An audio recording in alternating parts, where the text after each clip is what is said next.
গরিব ঘরের রাজপুত নায়ক দর্শকরা যে পর্বটি দেখার জন্য অপেক্ষা করছিল তেমন একটি পর্ব সামনে আসতে যাচ্ছে। এবার মা হতে যাচ্ছে মেঘলা। যে পর্বটি দেখার জন্য দীর্ঘদিন অপেক্ষা করছে এই নাটকের দর্শকরা। যখন এই নাটকের দর্শকরা জানতে পেরেছে মা হবে মেঘলা, তখনই সবসময় চাইতো তখন মেঘলার মা হওয়ার দৃশ্য তারা দেখতে পাবে। তবে এবার মা হতে যাচ্ছে মেঘলা। গরিব ঘরের রাজপুত নাটক যতই দিন যাচ্ছে ততই দর্শকদের প্রিয় হয়ে উঠছে।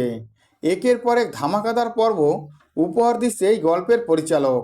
তবে আগামী পর্বটি আরও মহা ধামাকা হতে যাচ্ছে।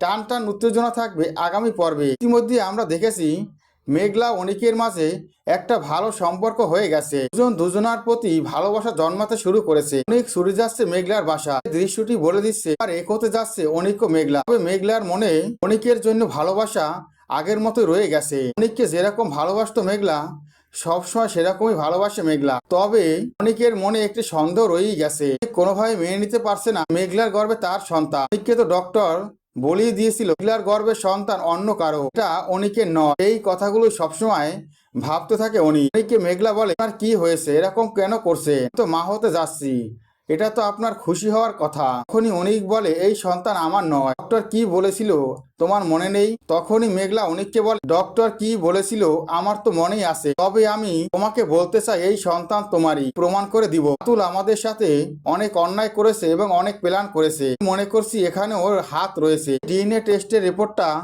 আমাদের আবার দেখতে হবে। এরপরই দেখা যায় নতুন ডিএনএ টেস্ট করায় অনিক ও মেঘলা। নতুন ডিএনএ টেস্টের রিপোর্টে এমনটাই আসে মেঘলার গর্ভে অনিকের সন্তান। এটা দেখে অবাক হয়ে যায় অনিক। পরে অনিক মেঘলাকে নিয়ে ওই ডক্টর কাছে ছুটে আসে। ওই ডক্টরকে বলে ডক্টর সাহেব এই রিপোর্টটা দেখুন তো। রিপোর্টটা দেখে ডক্টর সাহেব বলে ম্যাডামের গর্ভে আপনার সন্তান। ওই ডক্টর বলে আপনাদের চেনা চেনা লাগছে। তখনই অনিক ও মেঘলা বলে চেনা চেনা লাগবেই, কত টাকার বিনিময়ে আমাদের রিপোর্টটা ওলটপালট করে দিয়েছিলেন একটু বলবে? এখনই কিছু করতে না পেরে ডক্টর আসল সত্যিটা খুলে বলে। ডক্টর বলে রাতুলের কাছ থেকে 2 লক্ষ টাকা খেয়ে এই কাজটা করেছে সে। এই কথা শুনে ডক্টরের উপরে খুবই রেগে যায় উনি। গরিব ঘর রাজপুত দর্শকরা এমন একটি পর্ব দেখতে পাবে। গরিব ঘর রাজপুত নাটকের পরবর্তী আপডেট পাওয়ার জন্য চ্যানেলটি সাবস্ক্রাইব করে বেল আইকন অন করে রেখো। ধন্যবাদ।